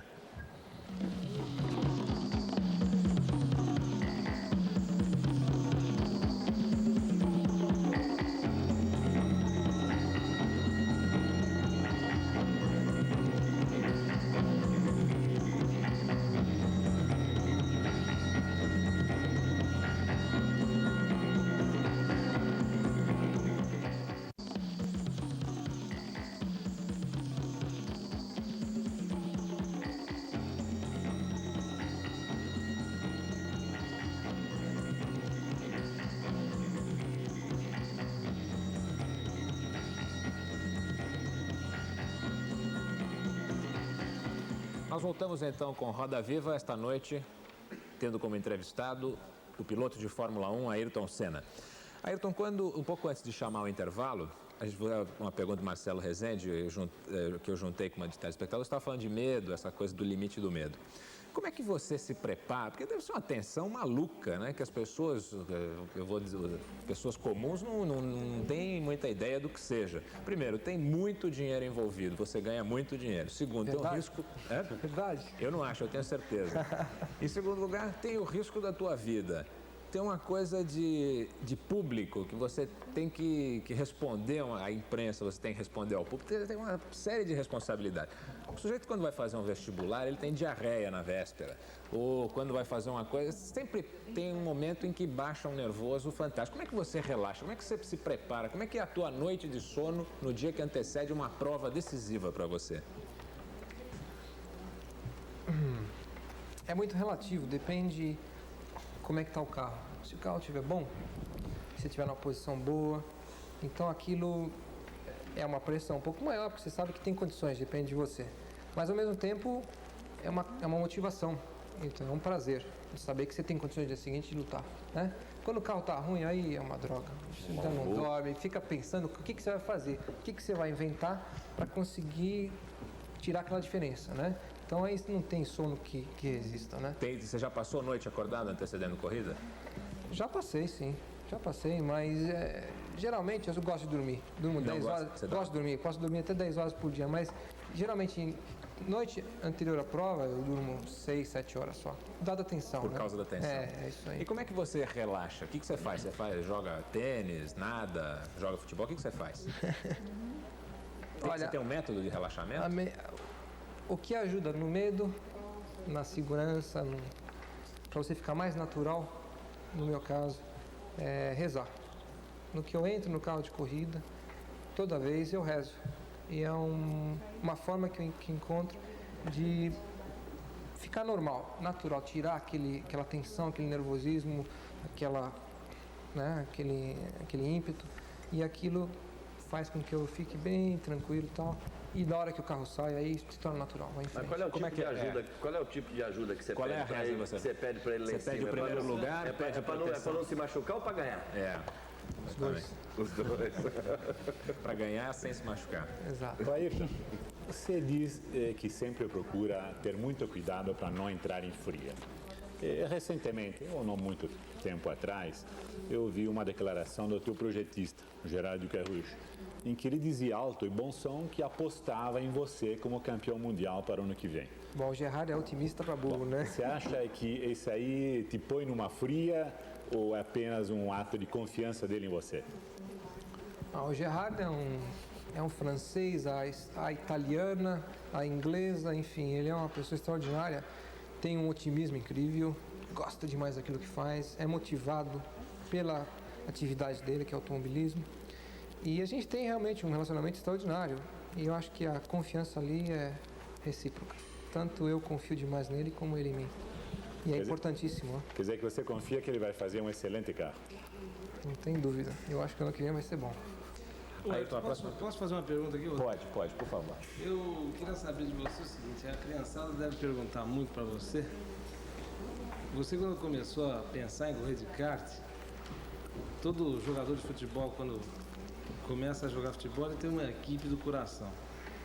O senhor está na Lotus e você fala que a equipe é muito importante. Qual é a equipe que você tinha na sua infância, que você gostaria de correr? E se você pensa um dia em correr nessa equipe ou ir para Ferrari, mudar para outra? Bom, você falou a Ferrari, né? No finalzinho, né? A Ferrari é realmente um nome, é um mito, né? Especial na carreira de um piloto. É sem dúvida o maior nome mundial no automobilismo, o nome Ferrari. E a equipe tem todo um sonho ali em volta. E esse ano eu tive muito perto, inclusive, de fazer um contrato com a Ferrari para correr no próximo ano, no ano seguinte, que não foi possível no final, não foi viável, mas levando inclusive em consideração que eu tenho muitos anos ainda na frente, eu tenho certeza que um dia a gente vai ganhar uma vermelhinha. E é um sonho que eu tenho. esse ano quem é que desistiu antes? Você ou o Ducarujo? Porque tem toda uma história que no começo você não estava muito afim, o Ducarujo estava querendo ir, depois mudou. Quem é que desistiu complicado, antes? não foi nenhum nem outro, foram uma série de circunstâncias. Eu ia ganhar mais dinheiro se eu corresse pela Ferrari. Foi uma série de circunstâncias que acabaram fazendo com que a gente ficasse na Lotus. O Gerard está há 4 anos na Lotus, eu estou há 2. Vocês tiveram receio do ambiente da Ferrari? Não, o que segurou a gente foi o fato de a gente já estar na Lotus e acreditar nas pessoas, criar um relacionamento de amizade, de carinho pelos mecânicos que estão ali também com o mesmo objetivo de vencer. E tendo conseguido o motor Honda, então nós resolvemos dar mais uma chance para todos nós mesmos de lutar com a Lotus, de procurar ser campeão do mundo com a Lotus. Seja a última chance para a Lotus? Não, é uma chance para todos nós. Ayrton, esse papo furado com a McLaren, que a gente sabe que é papo furado, foi invenção lá na imprensa italiana, me desculpe o meu amigo Cláudio Karsug, isso aí realmente não existiu. Mas vamos supor, só por amor aqui ao debate, que você fosse obrigado a ir para a McLaren e correr ao lado do Alain Prost. Você gostaria de ter essa experiência? Eu só teria aprender com o Prost, né? Porque tem que ser dito o seguinte, uma equipe pode ter 2 pilotos de primeira linha, como foi a Williams esse ano, a McLaren foi até então. Quase nunca dá certo, né? Não, mas a McLaren deu certo até hoje, não deu? A Williams não eles tinham muitas prioridades. A Williams não venceu o campeonato esse ano porque acho que ambos cometeram erros em várias oportunidades, né? Então, eu acho que uma equipe como a Williams, como a McLaren, como a Ferrari, tem condições de dar equipamento de igualdade para 2 pilotos do mesmo nível, ou seja, pilotos número 1. Sem um atrapalhar o outro? Eu acho que sim, eu acredito. E correr ao lado, por exemplo, do Alain Prost ou do Niki Lauda, se você estiver psicologicamente preparado para isso, você só tem a aprender, pô. Porque você vai correr ao lado de um piloto do mais alto gabarito. Você vai conviver com ele, você vai acertar o carro com ele, vai correr com o mesmo material. Então, você tem tudo para aprender e para melhorar o seu nível de pilotagem. Você acha que então o esquema de primeiro piloto, segundo piloto não é o melhor? Depende da equipe. Numa McLaren ou numa Ferrari ou numa Williams, eu acho que você pode lutar de igual para igual. Na Lotus até hoje, não. Por isso que houve aquele incidente com o Derek Warwick, então? Exatamente, porque eu tive experiência em 85 com o Hélio, onde a gente tinha o mesmo tratamento, de que muitas oportunidades faltou o equipamento para ambos. Então a gente, numa oportunidade tinha que ser para mim, na outra para ele, e com isso nós dois sofremos. E daí que eu insisti tanto em 86, de que realmente eles respeitassem de eu ser o piloto número 1, que era um acordo feito já em 84. Ayrton, a próxima pergunta é do Castilho de Andrade, do Jornal da Tarde. Lá vem ele com bomba, vai. Não, agora é simples. É o seguinte, Ayrton, o CND tomou uma medida importante, você deve ter ficado sabendo, você estava aqui no Brasil, tirando praticamente a reserva de mercado do Bernie Eccleston e da Foca em relação aos autódromos do Brasil, atendendo a um pedido da Fittipaldi Automotive, que quer trazer para cá, como todo mundo sabe, a Fórmula Indy. Então eu queria saber de você 2 coisas em relação a isso. Em primeiro lugar, se você acha que com isso o Brasil realmente poderia correr o risco de perder o Grande Prêmio de Fórmula 1, já que a FISA, teoricamente, pelo menos, não reconhece a categoria, embora permita que ela seja disputada nos Estados Unidos e no Canadá. Em segundo lugar, como é que você viu essa questão? Você acha que é justo, por exemplo, essa cláusula onde a Foca tinha direito sobre qualquer prova internacional de automobilismo em autódromos do Brasil? Então? Não, absolutamente. Eu acho que o automobilismo brasileiro tem que ser livre para decidir o seu futuro e estabelecer as provas que bem entenderem a serem realizadas aqui. E eu apoio totalmente a ideia de se trazer a Fórmula Indy para o Brasil, porque Interlagos está aí, um autódromo excepcional, passou por uma grande reforma agora, tem um projeto já para o início do ano que vem de mais outra reforma e discordo de que um organismo do exterior tenha controle sobre as provas que podem ou não ser realizadas aqui no Brasil. Eu acho que o CND agiu muito bem, já devia ter feito isso antes. A segunda parte da questão, você acha que existe a possibilidade de uma represália, do Brasil vir a perder o Grande Prêmio de Fórmula 1 por causa disso? Teve alguma informação sobre isso? Não? Eu não tive informação nenhuma, mas eu não acredito absolutamente, porque o Brasil foi campeão do mundo vários anos de Fórmula 1 e, queira ou não, é uma peça-chave no Campeonato do Mundo de Fórmula 1. para todos os patrocinadores que estão envolvidos ali, são multinacionais, têm interesse, e a Fórmula 1 vive dos patrocinadores, E o Bernie não ganha da muito FISA. dinheiro. Né? E o Bernie ganha muito dinheiro. Se ele ganha ou não vem ao caso. O que interessa é que ele organiza bem O que é a e faz um bom trabalho. Agora, eu não posso também concordar que seja o Bernie ou quem fosse, tivesse direito sobre o automobilismo interno no Brasil. O Brasil tem que estabelecer e decidir que corrida vai ser feita aqui ou não. Alan, antes de... Ayrton, Alan te fez uma pergunta sobre a Fórmula Indy, mas antes da gente começar a falar da Fórmula Indy, tem pergunta do telespectador sobre isso também. Você falou do Autódromo de Interlagos. A próxima pergunta que eu gostaria que você respondesse é do Chico Landi, corredor, que é o diretor do autódromo agora e entra por ali também, pelos monitores. Por favor. Sérgio, eu gostaria de saber o que você acharia da Fórmula 1 voltar para Interlagos, que sempre teve uma energia aqui em São Paulo e perdemos ela por causa do Rio. É isso aí, Chico. Não tem dúvida, eu acho que a melhor opção para o Brasil seria ter um ano Rio, um ano São Paulo. O Rio é um ótimo autódromo. O Rio de Janeiro para a Fórmula 1 também é um local bom, adequado para o turismo, para a imagem mundial, nas transmissões que são feitas mundialmente sobre o Grande Prêmio. Mas São Paulo é quem começou com o automobilismo, com a Fórmula 1. E tem um autódromo superior ao Rio, tecnicamente, tem uma vista enorme.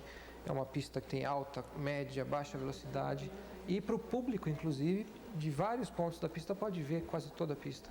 Então, eu acho que o ideal seria ter aqui em São Paulo e no Rio e alternar um grande prêmio, né? Agora sim, Alan, por favor, você está querendo entrar na Fórmula Indy? Pergunta simples na Fórmula Indy.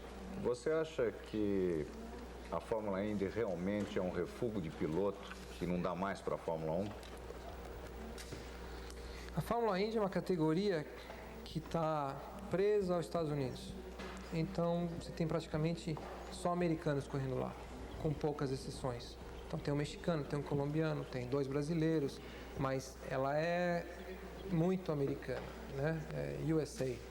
E correm em pistas de ovais, agora que eles estão diversificando um pouco, colocando em autódromos também, pistas de rua, correndo na chuva, eles até pouco tempo atrás não corriam na chuva.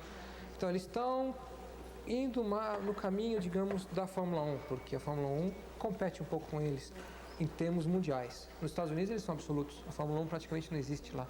Tem o Grande Prêmio de Detroit, que não tem repercussão nenhuma em termos de Fórmula Indy. Você não pode dizer que ela é uma categoria de refúgio de pilotos. Você tem o Mario Andretti lá, entre outros, né? Emerson Fittipaldi. Emerson Fittipaldi. Você tem muitos pilotos lá que foram campeões. Tem pilotos também que não foram muito bons, como na Fórmula 1. Tem pilotos de categoria e pilotos que nunca atingiram nenhuma expressão. Em qualquer categoria do mundo inteiro você vai encontrar. Na Fórmula 500 milhas de Anápolis? Não, porque o risco é muito alto. O risco na Fórmula 1 já é altíssimo. Então, já tem dor de cabeça suficiente na Fórmula 1. Não dá nem para fazer mais nada. É mais alto o risco na Fórmula Indy? É, porque naqueles ovais que eles correm com muita frequência, eles correm com um paredão em volta e a uma velocidade altíssima. E a um menor descontrole já é uma pancada daquela. A gente conferir depois, Gamberini, se ele nunca vai mudar de opinião, porque o Emerson falava exatamente a mesma coisa. O Emerson dizia o seguinte: exatamente isso não é corrida de automóvel, isso é um suicídio. Ninguém vai me fazer sentar num carro desse para andar nesse negócio. Mas depois, Ayrton, você não acha que um dia você pode descobrir que mudar de opinião, Ayrton, né? Um dia você não pode descobrir que a Fórmula Indy é muito mais segura do que você imagina hoje? Eu vou entrar em fria se eu responder essa pergunta. Olha. A Fórmula Indy não pode, aos poucos, tirar o espaço da Fórmula 1? Não, deixa ele... Ela não pode, aos poucos, crescendo, tirando o espaço da Fórmula 1? Tu acha que a Fórmula 1 é absoluta? Não, eu acho que a Fórmula 1 mundialmente está muito acima da Fórmula Indy porque ela reúne pilotos do mundo inteiro.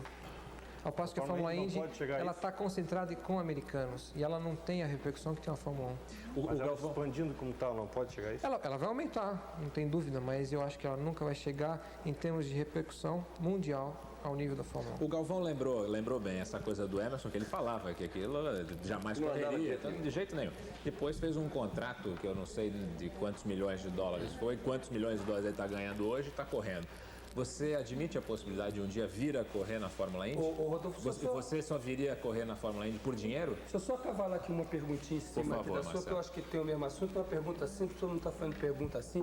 No tênis, se divulga lá, o fulano ganhou tanto na temporada, não sei o quê. Um piloto de Fórmula 1, sabia que essa pergunta ia trazer. Piloto de primeira linha, não é o seu caso, que eu não estou querendo só imposto de renda, até porque eu não tenho cara de leão.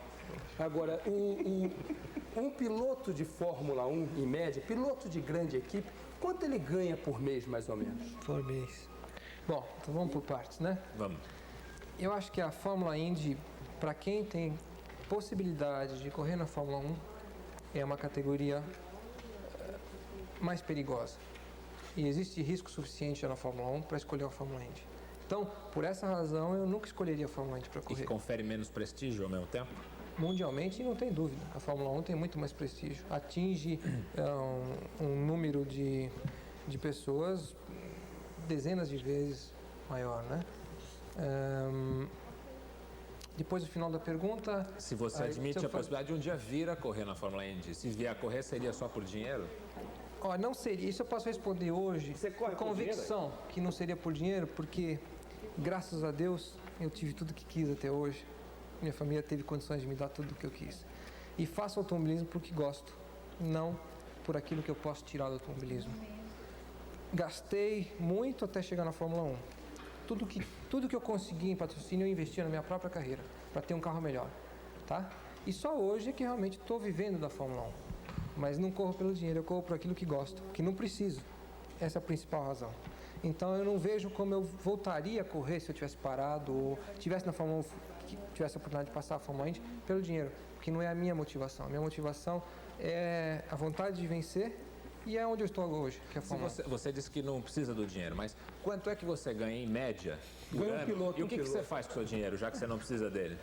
Mas eu não ganho muito não, mas já deu para colocar a gasolina no meu aviãozinho, sabe? Ele usa meio litro de combustível, dá uns 10 minutos de autonomia, aqueles de rádio controle, assim, é um Citation. Me diz assim, essa história do tênis, pelo menos vamos tentar uma coisa. Ele está falando do jogador de tênis que ganhou uma fortuna, piloto de Fórmula 1, Mas eu ainda não sei de quanto é. Estou doido para saber. Um pouquinho. O meu mestre, Janus Lengue, viu, Marcelo? O meu mestre, Janus Lengue, o seu também, grande Janus, ele dizia o seguinte, o Janus Lengue dizia o seguinte, é um absurdo o tenista ganhar esse dinheiro todo comparado com o corredor de Fórmula 1, porque o maior risco do tenista é engolir a bolinha. Não tem dúvida. O maior risco do tenista é engolir a bolinha. Então, você acha, pelo menos por aí, responde pelo menos essa, o piloto de Fórmula 1 ganha o que devia ganhar? Devia ganhar mais? De jeito nenhum, só por um fator. Devia ganhar mais? Não, peraí, deixa eu falar. O piloto de Fórmula 1 está arriscando a vida, queira ou não. Lógico, você não senta no carro achando que você vai dar uma pancada, vai se quebrar. Mas você está arriscando a sua vida. Um tenista de jeito nenhum. Engole a bolinha. A tensão que você sofre guiando um carro de Fórmula 1 é absurdo. Você acaba uma corrida mentalmente, fisicamente acabado, né? E o que você ganha está extremamente ligado ao sucesso que obtém na Fórmula 1. Porque metade dos pilotos que estão ali estão pagando para correr. Para quem não sabe, e para quem sabe muito pouco, metade dos pilotos que estão na Fórmula 1 estão pagando para correr. Porque não conseguem se estabelecer e as equipes pedem para dar o carro. E paga para sentar em cadeira elétrica. E para guiar carro ruim, exatamente, né? Para se arriscar, paga para se arriscar. O Ayrton, dá para agora, depois aí de engolir a bolinha, para você me dizer quanto é que em média ganha um piloto de Fórmula 1 de primeiro time? Em média, no seu caso, você... eu estou devagar, eu estou no início, eu estou no meu terceiro ano de Fórmula 1 ainda, estou sofrendo demais. Digamos o Prost. Sim. Não, eu não posso, não sei dizer, honestamente, eu não sei dizer Marcelo, quanto ganha tal piloto. Então não vai dar.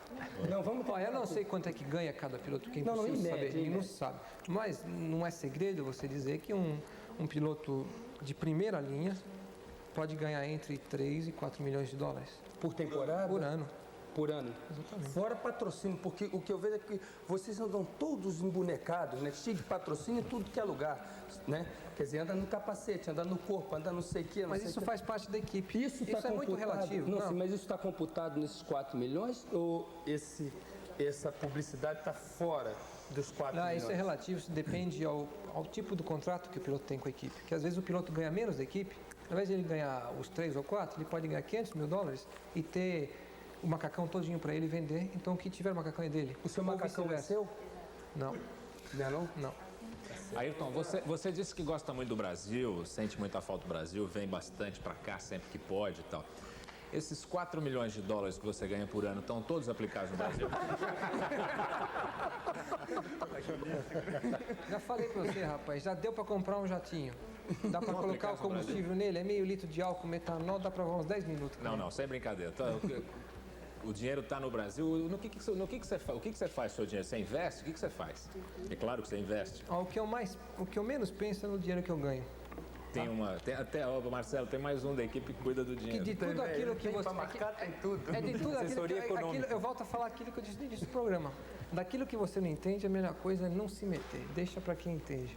E como eu não entendo muito dessa parte financeira, eu não mexo com isso aí. Eu queria pedir para você ver agora umas imagens que nós vamos mostrar e que você nos dissesse o que elas te lembram, o que você sente quando vê essas imagens. São imagens de uma corrida que nós vamos ver. Por favor.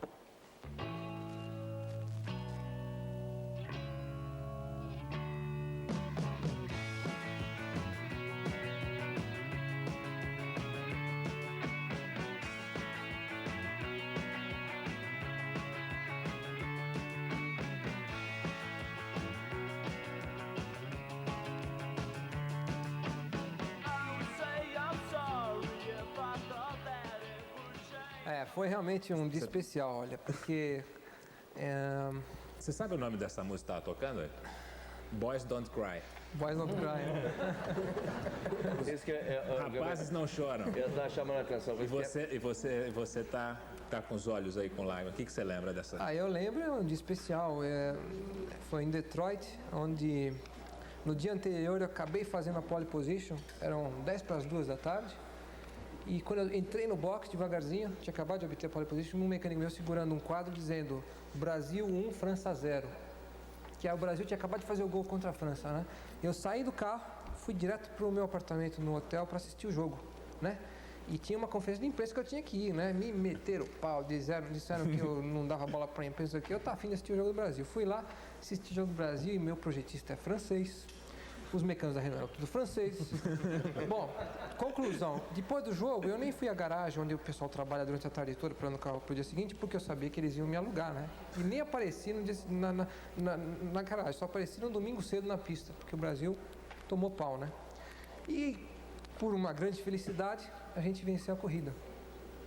E o interessante é que tinha muito brasileiro lá, sabe? Eu notei que tinha muito brasileiro. E quando eu passei na linha de chegada, que eu diminuí, eu estava esgotado, que foi uma corrida dura fisicamente, e eu vi um brasileiro do lado de lá da cerca, para trás das bandeirinhas, com uma bandeirinha do Brasil, né? E, então, foi instinto. Eu parei e fazia sinal pro cara que está do outro lado da cerca, ele não podia vir. O bandeirinha do meu lado, ele não entendia nada. Ele falou, bandeira, né? Mas ninguém entendia nada.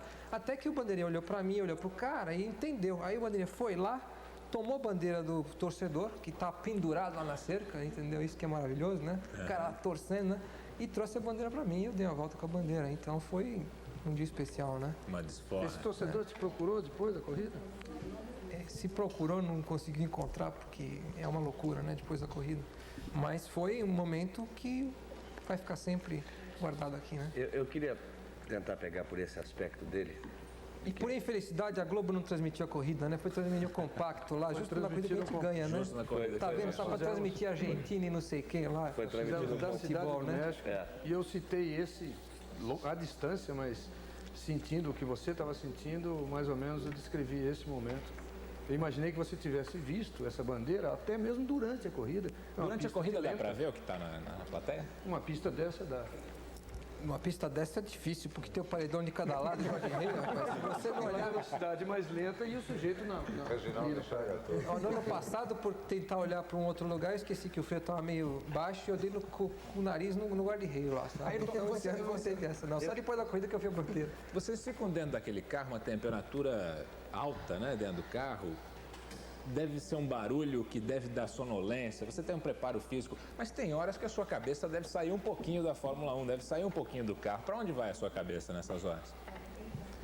Eu vou te citar um exemplo, que foi no ano passado na Bélgica, onde eu venci também. E até a metade da prova foi difícil, aí eu consegui pegar uma distância, então com aquilo deu uma relaxada. E começou a ficar um pouco monótono até, porque eu não tinha pressão de ninguém por detrás, e eu estava, então, até demais relaxado. Então eu vinha de uma fase onde eu não terminava uma corrida, sempre quebrava alguma coisa. Eu vinha sempre liderando e quebrava alguma coisa. Estava relaxado porque sabia que... Eu já comecei a pensar, falei, agora o que vai quebrar, né? Eu já vinha esperando. Cada coisa que eu fazia, eu falei, agora o que vai quebrar? Não vai terminar, é normal quebrar, né? E foi. Aí eu comecei a pensar assim, eu estava programado de vir ao Brasil, inclusive, no dia seguinte. Eu ia sair da pista direto para o aeroporto e tal, para pegar uma conexão. E eu comecei a pensar assim, pô, se eu ganhasse essa corrida ia ser bom, né? A galera lá no Brasil ia gostar, né? Ia ser uma força e tal. E comecei a pensar isso guiando o carro, que já tá monótono, que eu achei que ia quebrar, eu não estava acreditando que ia acabar a corrida, né? E já pensando, se chegar vai ser bom demais, vou chegar no Brasil no dia seguinte, vai ser bom, né? É bom chegar em casa, né? Ganhando uma corrida no dia anterior, claro. Né? Então, são coisas que passam pela cabeça, mas geralmente a pressão é tão grande, e o desgaste físico, mental, que não dá para você pensar nessas coisas, não. Rodolfo, é o carro de corrida. Eu queria, por esse aspecto, agora há pouco ele vendo aí aquela cena, chorando, e essa história que ele estava contando. Chorando o quê, rapaz? O homem não chora? Estava chorando, sim. Não tenha vergonha de chorar, não. É bonito. Ele, logo depois dessa corrida da Bélgica, que ele está dizendo toda essa história, que ele vinha contando, o embarque foi naquele dia de noite, e nós viemos conversando no avião. Voltamos juntos para o Brasil e viemos conversando no avião. E não precisava perguntar nada, não. Ele falava pelos cotovelos. E aí começou a falar do pai, do Milton, que antes dele nascer viu um kart, disse, quando meu filho nascer vou fazer um kart igual a esse para ele correr. E ele falava e chorava. Falava e chorava. Isso é mentira, viu? Isso não é verdade, não. Isso é papo furado. Cascata de carioca, viu? Olha para cá. Você é um chorão? Você é um bobão nesse aspecto? Ou você é uma pessoa realmente ligada demais? O que é a família para você? O que ela representa no seu trabalho, no seu sentimento, no seu dia a dia? Principalmente pelo fato dela estar aqui e você morar sozinho lá na Inglaterra. Como é que são as suas noites lá na Inglaterra, pensando aqui no Brasil? Bom, tudo que eu alcancei até hoje eu devo à minha família. Não vale chorar agora. E aos meus pais, né? Então, foi meu pai que me colocou no kart, que me levava todos os domingos à tarde brincar num lugar fechado, um kart de 1 HP, andava 10 por hora e eu gostei da brincadeira e fui em frente. E ele que sempre me apoiou e me ensinou tudo aquilo que eu aprendi, eventualmente. E apliquei tudo isso, toda essa energia no automobilismo. Então, se eu estou hoje na Fórmula 1, com 26 anos de idade, jovem, com muito tempo ainda para frente, e com a experiência toda que eu adquiri, porque eu comecei tão jovem, tão pequeno, eu devo aos meus pais. E era minha mãe que ficava no pé dele e mandava ele tirar o kart de mim quando eu ia mal na escola.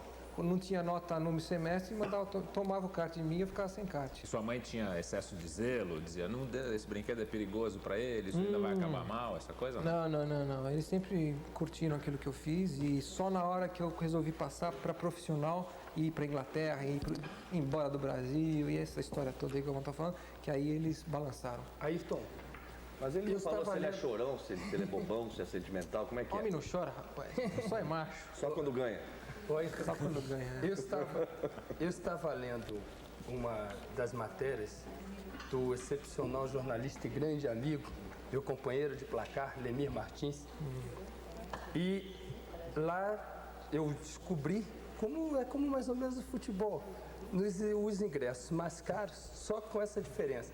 Os ingressos mais caros da Fórmula 1 estão exatamente nos chamados pontos da morte. E há muitos anos atrás, eu fiz uma matéria longa, cada esporte, o que levava cada pessoa a gostar de um esporte. Então, por que o sujeito quer ver tênis? O que passava lá por dentro dele? Não a coisa simplesmente do tênis em si. O que mobilizava a pessoa para ir ao futebol? Enfim, alguns esportes. E na época tinha uma onda de violência nos Estados Unidos, com rollerball, era uma coisa meio enrolada. E na Fórmula 1 eu comecei a perguntar a pessoas que estavam dentro de um autódromo. E a maioria me disse o seguinte, que a expectativa maior era do desastre. Que não ia ali, né? Não sei se esse perfil mudou, mas eu estou me baseando naquela época. Não ia ali só pelo simples fato de ver um cruzar na frente do outro. Mas o frisson que causava o ânimo na pessoa era exatamente o desastre, que aí era o que mobilizava. Eu te pergunto, como é que você se sente assim? Não posso falar em boi aqui, que está fora do mercado só com ágio, mas enfim, como é que você sente um pouco de boi de piranha ali? Quer dizer, você vai e aquela gente está com essa expectativa. Isso não passa assim um certo dissabor do esporte ou Ou você acha que isso é natural por ser um esporte de alto risco?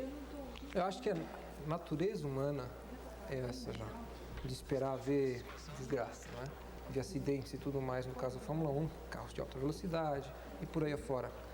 Mas é a tal história, cada um sabe o que faz. E quando eu estou correndo ali, eu tenho consciência daquilo que eu estou fazendo e muita segurança. Então eu tenho segurança não só em mim, mas na equipe que prepara o meu carro. Eu tenho certeza que eu não vou perder uma roda no meio de uma curva a 300 km por hora. Então existe uma confiança muito grande naquilo que você está fazendo e um risco alto, mas bem calculado. O que você diz como natureza humana? Faz parte da natureza humana é o que para você?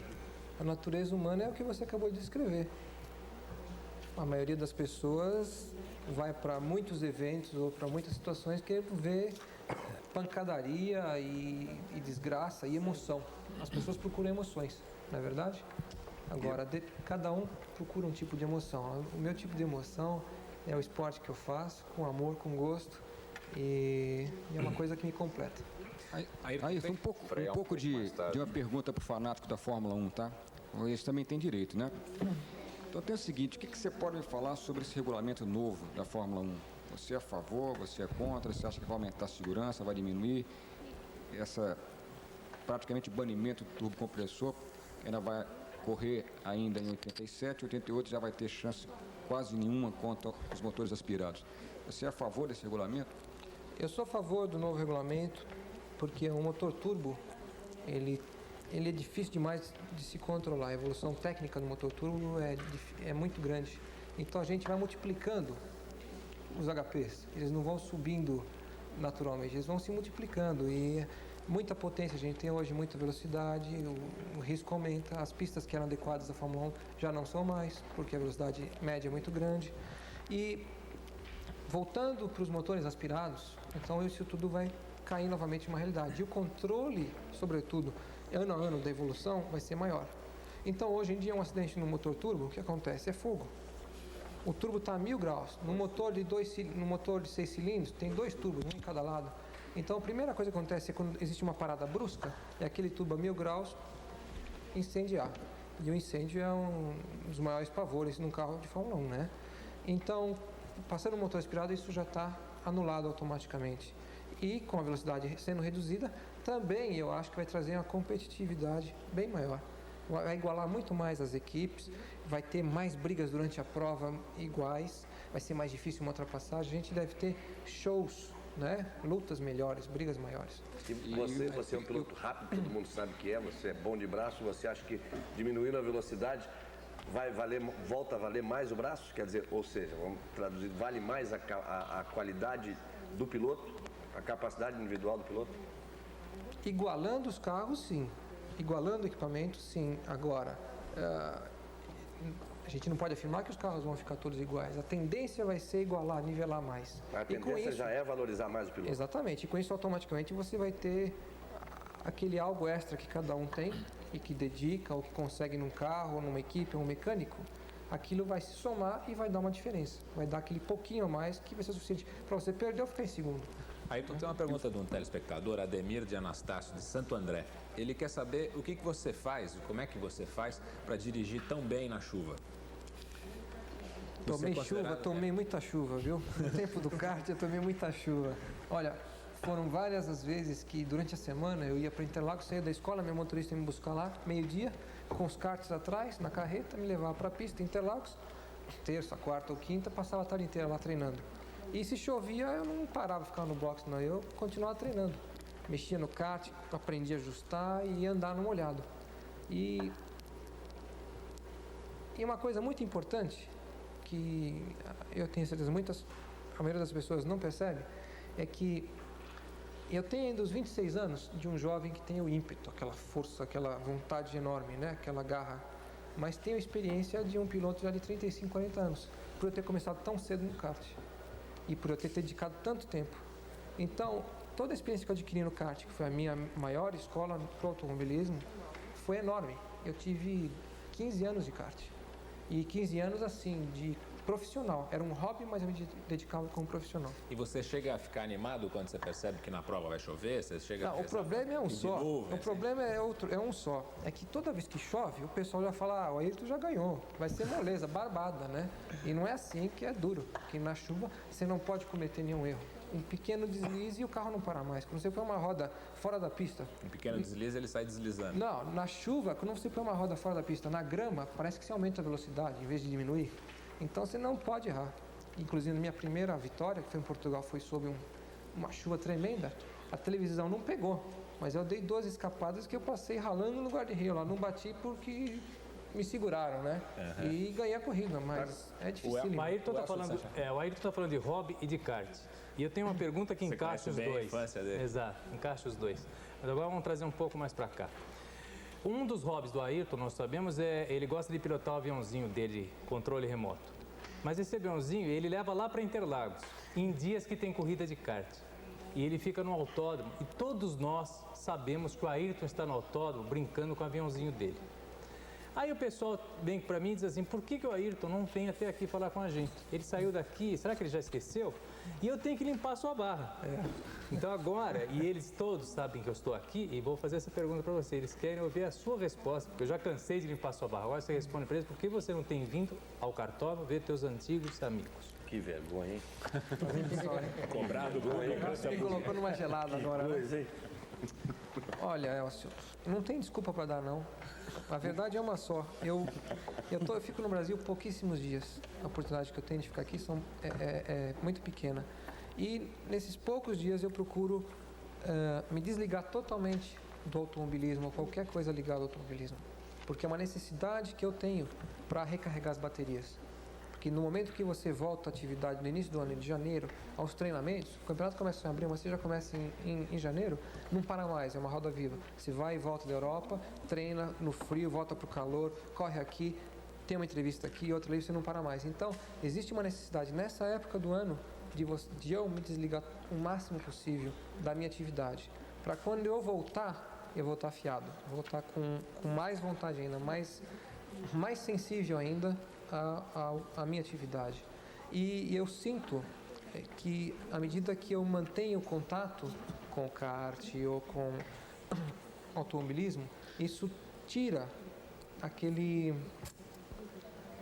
algo mais na hora que eu começo a guiar o carro. E eu tenho exemplo disso, é que quando, de 84 para 85, quando eu passei a Lotus, eu fiquei 2 meses, quase 3 meses, totalmente isolado, porque eu tive um problema de saúde e tive que me isolar mesmo. Eu não vi a hora de voltar em contato com a minha atividade, ao meu carro de corrida. E quando voltei com uma força tremenda. Então foi uma coisa que eu aprendi sobre mim mesmo. E um outro porém, é que de todos aqueles amigos que eu tinha e tenho, e você é um deles, do kart, pouquíssimos continuam lá.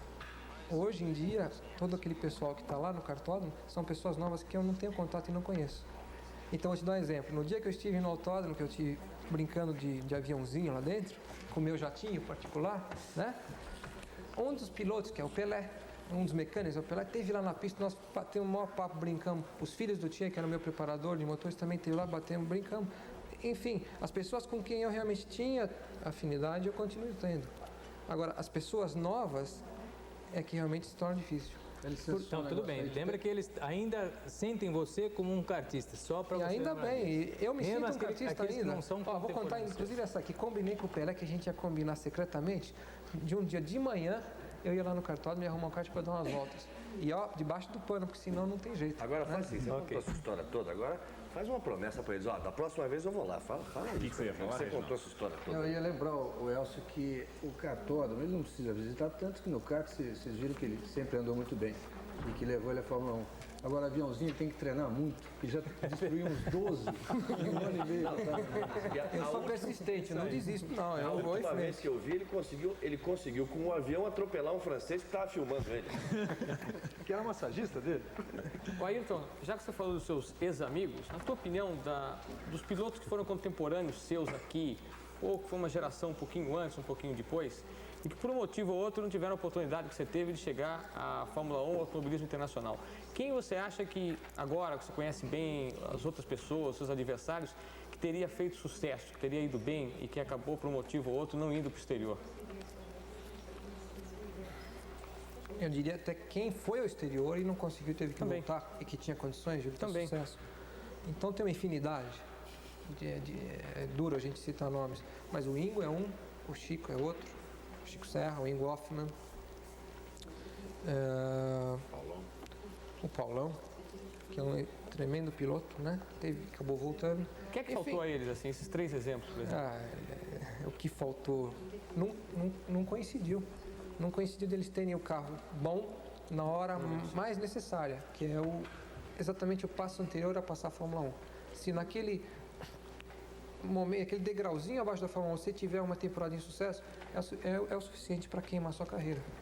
E é difícil você conseguir manter o nível lá em cima em todos os anos. Você acha e nas que horas mais está críticas. acontecendo com o Gugelmin atualmente? O Maurício teve um ano difícil, mas ele teve a felicidade de encontrar uma boa equipe para o ano que vem. E quais são as chances dele e do Moreno agora? Eu acho grandes, porque a Honda vai investir muito no motor aspirado, visando já o campeonato do ano seguinte da Fórmula 1, e também porque o campeonato japonês de Fórmula 2 passou a ser o campeonato de Fórmula 3000. E como lá tem a Yamaha envolvida também em outras fábricas, a Honda está também dando uma força para o John Judd, que é na Inglaterra quem faz os motores, com desenvolvimento lá no Japão, em Tóquio, no desenvolvimento do motor aspirado. Então, eu acho que com a Honda, eles vão ter muita chance. Aí, então, dentro da pergunta do Castilho, uma coisa que me preocupa, que eu acho que é muito a cabeça do brasileiro, né? O Stewart, uma vez, tinha uma frase na Fórmula 1, Jack Stewart, o primeiro é o primeiro, o segundo não é ninguém, mas eu acho que isso é muito mais a cabeça do brasileiro do que a própria cabeça do Stewart. Você dizia, quem foi que não teve sucesso nenhum? O Ingo, o Chico, quer dizer, o Gugelmin agora, ele sai daqui, vai para lá, é campeão inglês de Fórmula 3, vai na terra dos outros, é campeão do campeonato dos outros, corre de Fórmula 1 e a gente considera como se eles não tenham tido sucesso nenhum. Não, o cara mas saiu veja daqui, bem. foi para lá, foi campeão inglês de Fórmula 3, os dois correram de Fórmula 1, o Maurício é campeão. Eu acho que é muito a cabeça do brasileiro isso. Não estou dizendo a sua, não. Eu quero que você coloque até que ponto isso te preocupa, não, veja bem, isso te pressiona. Se você prestar atenção na minha resposta, eu disse que é difícil você manter o nível de performance não disse a cada ano que passa. Então eu citei muito bem que o ponto mais crítico de um piloto que está querendo chegar à Fórmula 1 é exatamente o ano que antecede uma possível ida à Fórmula 1. Isso aconteceu com o Chico e com o Ingo. Quando eles estavam para ter um ano de sucesso, aí teria uma chance de Fórmula 1, eles foram mal. E aí não conseguiram uma nova chance para se refazer. O Maurício é um exemplo desse, só que ele teve essa chance, vai ter essa chance. Foram à Fórmula 1, né? Tá. Mas foram uma equipe ruim. Sem condições. Não, mas foram então, num carro que não tinha condições. Eu não estou discutindo a performance deles, não. Exatamente. Eu estou colocando a coisa nesse nível. O brasileiro sai daqui, é campeão na terra do outro. O brasileiro ganha tudo quanto é campeonato. Exato. Lá. Todo ano o brasileiro ganha campeonato de Fórmula Ford e Fórmula 3. Chega um brasileiro na Inglaterra. É raro o ano que não acontece. Cada vez que chega um brasileiro na Inglaterra, o inglês bota a mão na cabeça e diz, não, mais um eu não aguento, veio mais um para ganhar. E a gente fica cobrando de cada brasileiro um campeão mundial de Fórmula 1. Não, o problema do brasileiro é esse, que o brasileiro está acostumado, em termos de automobilismo e futebol, a só ganhar. Agora você vai responder. Então o Brasil é várias vezes campeão do mundo de futebol, várias vezes campeão do mundo de automobilismo. Então o brasileiro acostumou que é campeão. Você qualquer tem time coisa. de futebol? Oi? Você tem time? Você torce para Sou corintiano, mas não sou roxo. Né? Então o brasileiro só vê o primeiro lugar, porque está acostumado, pô. Quem está acostumado a comer caviar não acostuma a comer arroz e feijão, pô. Não é verdade? Você terminou essa resposta? Porque eu estou aqui cercado de perguntas de telespectadores, está uma porção. E eu percebi que a maioria das pessoas que telefona para cá é de moças. Você disse no começo do programa que não fazia muito sucesso, mas a maioria esmagadora mas só é tem de que avisar mulher. para elas para ligar lá para a assessoria para marcar. É o Armando Botelho que cuida dessa que cuida dessa área. Armando Botelho, então, que cuida. Então, a maioria de mulheres. E tem uma pergunta da Eliana, ela não deu sobrenome, mora no Tatuapé, e ela te faz a seguinte pergunta: se uma mulher tivesse poder econômico e habilidade para pilotar um carro de Fórmula 1, ela conseguiria? Ou a Fórmula 1, a opinião dela, é um clube de bolinhas onde luluzinhas não são aceitas? Teve, inclusive, a Lela Lombardi, correu de Fórmula 1. A Divina Gálica. Teve Divina Gálica. Teve. O problema é que tiveram 2, 3. Então, em questão de numérica, os homens, né, estão dando 10-0. Existe a barreira, que é natural. O automobilismo é tido como um esporte para macho, né, cabra macho e tal. E a mulher encontra muitas barreiras. Então, eu vou aproveitar e te fazer uma outra pergunta de telespectador para a gente encerrar o programa. É uma pergunta boa para a gente encerrar. É o Sérgio Silva, que mora no Tremembé.